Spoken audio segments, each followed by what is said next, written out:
Assalamualaikum warahmatullahi wabarakatuh.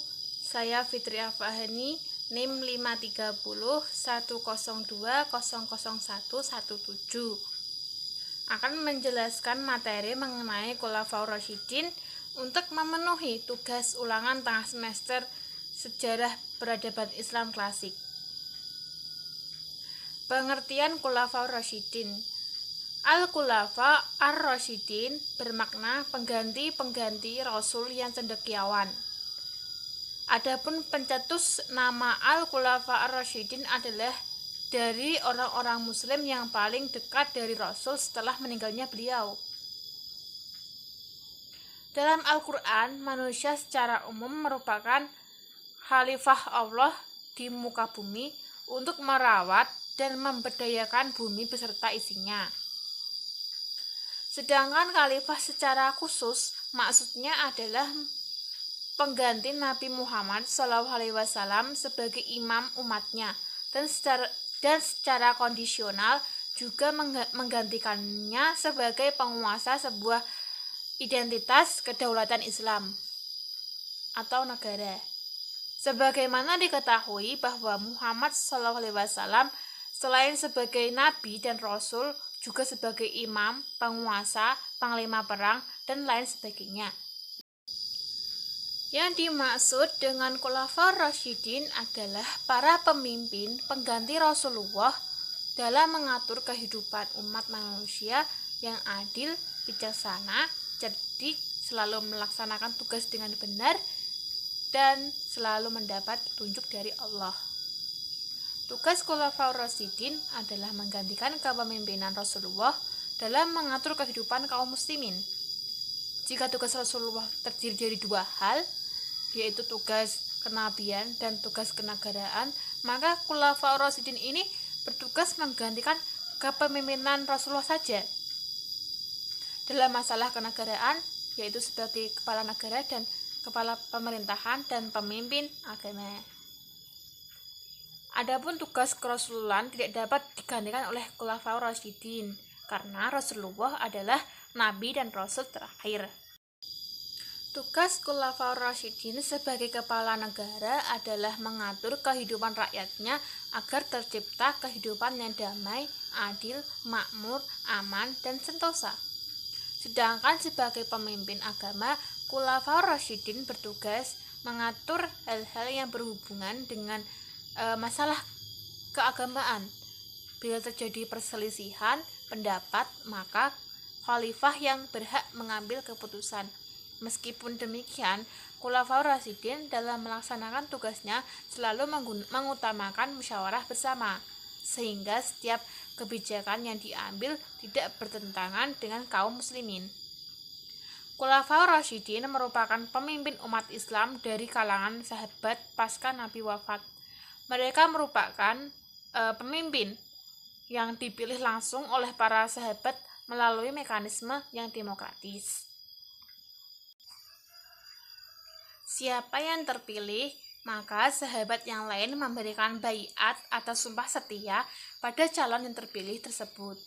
Ada dua cara dalam pemilihan khalifah ini, yaitu pertama, secara musyawarah oleh para sahabat Nabi, kedua, berdasarkan atas penunjukan khalifah sebelumnya. B. Khalifah Abu Bakar As-Siddiq 11-13 Hijriah atau 632-634 Masehi. Namanya ialah Abdullah bin Abi Quhaifah At-Tamimi. Di zaman yang Islam bernama Abdullah ibnu Ka'bah, kemudian diganti oleh Nabi menjadi Abdullah. Ia termasuk salah seorang sahabat yang utama, julukannya Abu Bakar atau Bapak Pemagi. Karena dari pagi-pagi betul memeluk agama Islam. Gelarnya As-Siddiq karena ia selalu memberikan Nabi dalam berbagai peristiwa, terutama Isra Mi'raj. Jadi Nabi Muhammad seringkali menunjukkannya untuk mendampinginya di saat penting ataupun jika berhalangan. Dan Rasul tersebut mempercayainya sebagai pengganti untuk menangani tugas-tugas keagamaan. Dan ketika Nabi Muhammad wafat, Nabi tidak meninggalkan wasiat tentang siapa yang akan menggantikan beliau sebagai pemimpin politik umat Islam setelah beliau wafat. Beliau tampaknya menyerahkan persoalan tersebut pada kaum muslimin sendiri untuk menentukannya. Karena itulah, tidak lama setelah beliau wafat dan jenazahnya belum dimakamkan, sejumlah tokoh Muhajirin dan Ansor berkumpul di balai kota Bani Sa'idah, Madinah. Mereka bermusyawarah siapa yang pantas akan dipilih untuk menjadi pemimpin. Akhirnya terpilihlah Abu Bakar. Pada awal pemerintahan Abu Bakar banyak diguncang oleh pemberontakan orang-orang murtad yang mengaku-mengaku menjadi nabi dan enggan membayar zakat. Karena hal inilah, khalifah lebih memusatkan perhatiannya memerangi para pemberontak, maka dikirimlah pasukan untuk memerangi para pemberontak ini ke Yamah. Dalam insiden ini banyak para hufadil Quran yang mati syahid. Kemudian karena khawatir hilangnya Al-Quran, Sayyidina Umar mengusulkan pada khalifah untuk membukukan Al-Quran. Abu Bakar menjadi khalifah hanya 2 tahun. Pada tahun 634 Masehi, ia meninggal dunia. Selain menyelesaikan masalah-masalah yang terjadi dalam tubuh umat Islam, Abu Bakar juga mengembangkan wilayah keluar Arab. Dalam kepemimpinannya, Abu Bakar melaksanakan kekuasaannya sebagaimana pada masa Rasulullah bersifat sentral. Kekuasaan legislatif, eksekutif, dan yudikatif terpusat di tangan khalifah. Meskipun demikian, khalifah juga melaksanakan hukum. Meskipun demikian, seperti juga Nabi Muhammad, Abu Bakar selalu mengajak sahabat-sahabat besarnya bermusyawarah. C. Khalifah Umar ibnu Al-Khattab 13-23 Hijriah atau 634-644 Masehi. Beliau dilahirkan 12 tahun setelah kelahiran Rasulullah SAW. Ayahnya bernama Khattab dan ibunya bernama Hotmah. Berperawakan tinggi, besar, dan tegap, dengan otot-otot dari menonjol dari kaki sampai dengan tangan. Sewaktu beliau masih terbaring sakit, Khilafah Abu Bakar secara diam-diam melakukan tinjauan pendapat terhadap tokoh-tokoh terkemuka dari kalangan sahabat, mengenal pribadi yang layak untuk menggantikannya. Pilihan beliau jatuh pada Umar ibnu Al-Khattab. Khalifah kedua ini dinobatkan sebagai khalifah pertama yang sekaligus memangku jabatan panglima tertinggi pasukan Islam dengan gelar khusus Amir al-Mu'minin atau panglima orang-orang beriman. Pada masa Umar bin Khattab, kondisi politik dalam keadaan stabil, usaha perluasan wilayah Islam memperoleh hasil yang gemilang. Pada hari Rabu bulan Dzulhijjah tahun 23 Hijriah, Umar bin Khattab wafat. Beliau ditikam ketika sedang melakukan sholat subuh oleh seorang Majusi yang bernama Ibnu Lu'lu'ah, budak milik Al-Mahirah bin Syu'bah. Diduga ia mendapat perintah dari kalangan Majusi. Umar bin Khattab dimakamkan di samping Nabi SAW dan Abu Bakar As-Siddiq. Beliau wafat dalam usia 63 tahun. Umar dikenal seorang yang pandai dalam menciptakan peraturan karena tidak hanya memperbaiki, bahkan mengkaji ulang terhadap kebijakan yang telah ada. Khalifah Umar terkenal seorang yang sederhana, bahkan ia membiarkan tanah dari negeri jajahan untuk dikelola oleh pemiliknya, bahkan melarang kaum muslimin memilikinya. sedangkan para prajurit menerima tunjangan dari Baitul Mal, yaitu dihasilkan dari pajak. D. Khalifah Utsman bin Affan 23 sampai 35 Hijriah atau 644 sampai 656 Masehi. Nama lengkapnya ialah Utsman ibnu Affan ibnu Abdil As ibnu Umayyah dari pihak Quraisy.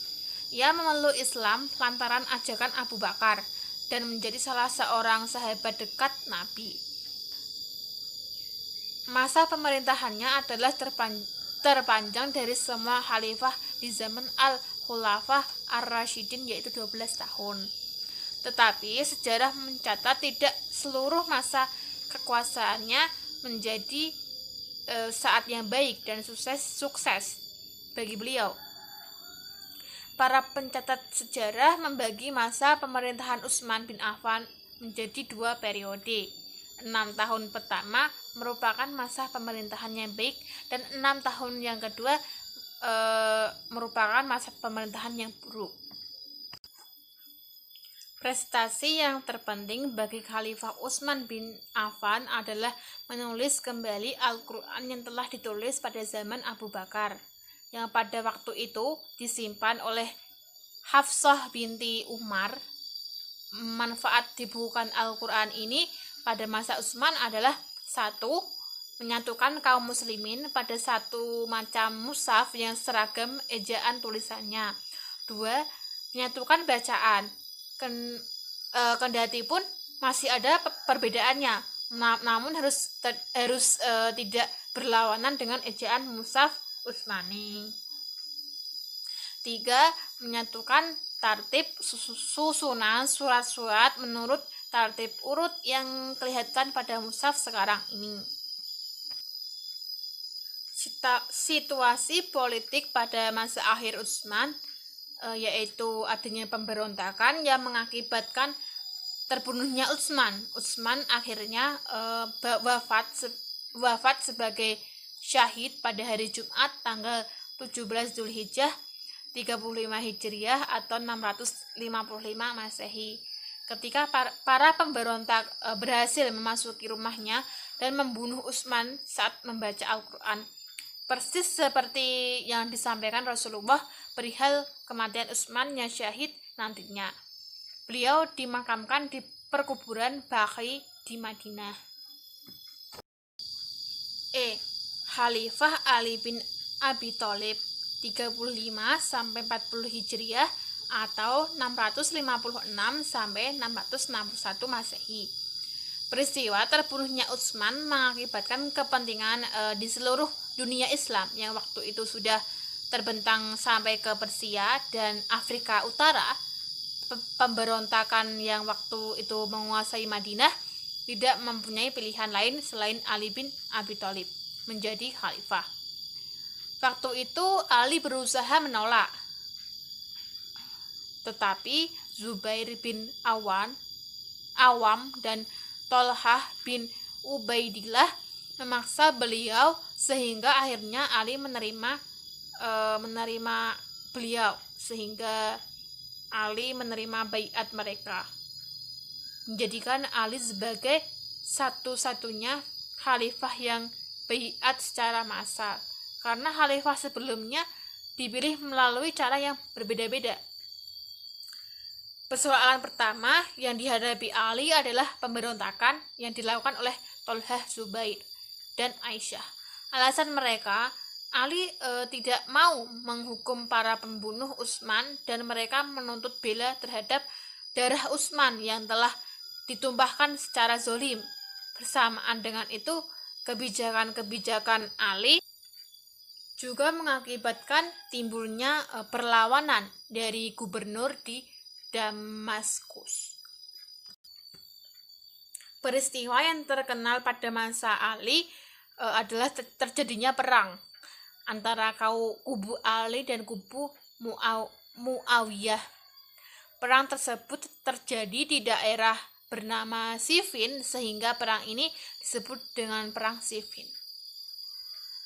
Sesuai perundingan Abu Musa sebagai yang tertua dipersilakan untuk berbicara terlebih dahulu. Sesuai dengan kesepakatan sebelumnya antara mereka berdua, Abu Musa menyatakan pemberhentian Ali dari jabatannya sebagai khalifah dan menyerahkan urusan penggantinya kepada kaum muslimin.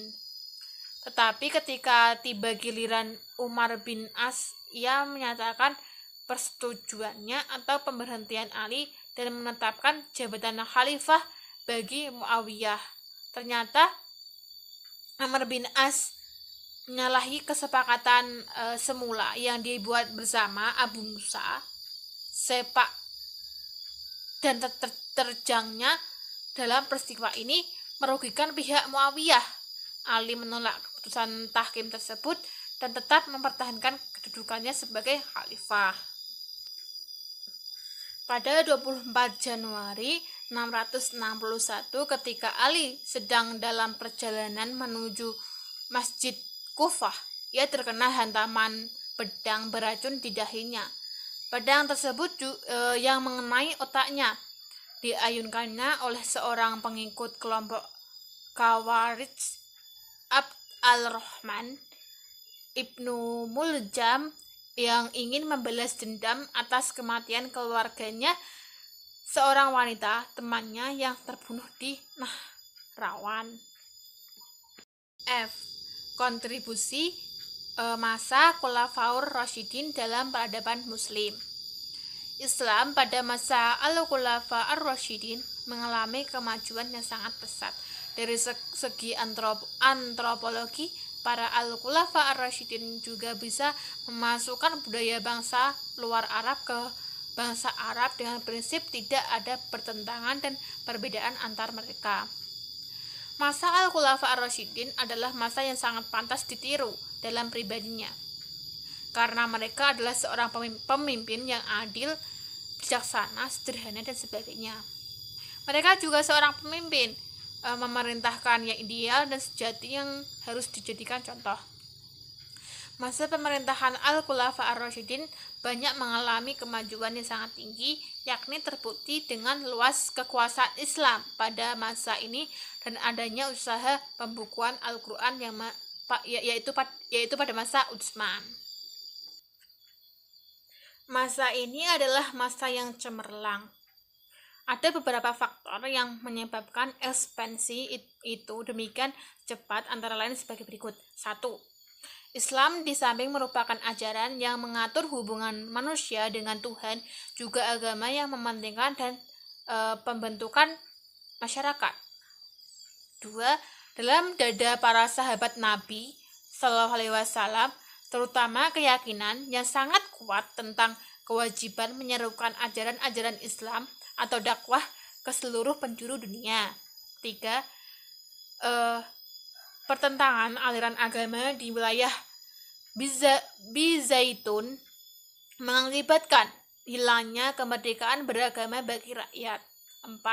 Islam datang ke daerah-daerah yang dimasukinya dengan sikap simpatik dan toleran, tidak memaksa rakyat untuk mengubah agamanya dan masuk ke Islam. 5. Bangsa Sami dan Syriah dan Palestina dan bangsa Hemi di Mesir memandang bangsa Arab lebih dekat daripada bangsa Eropa Bizantium yang memerintah mereka. 6. Mesir, Syria, dan Irak adalah daerah-daerah yang kaya. Kekayaan membantu penguasa Islam untuk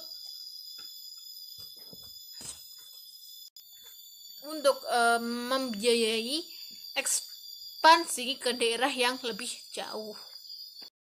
Dari penjelasan materi di atas tadi yang sudah saya jelaskan, dapat ditarik kesimpulan bahwa perkembangan peradaban Islam pada masa Khulafaur Rasyidin mengalami kemajuan yang sangat pesat.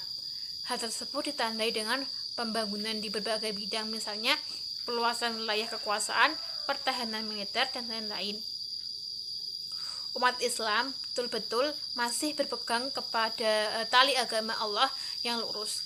Dalam artian, ajaran Islam dijadikan sebagai dasar negara.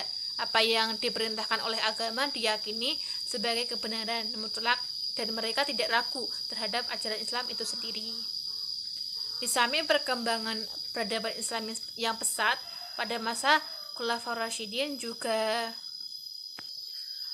terdapat hambatan, yakni munculnya nabi-nabi palsu setelah pasca meninggalnya Rasulullah Shallallahu Alaihi Wasallam dan munculnya kelompok-kelompok pemberontakan baik dari luar Islam terlebih dari dalam Islam itu sendiri.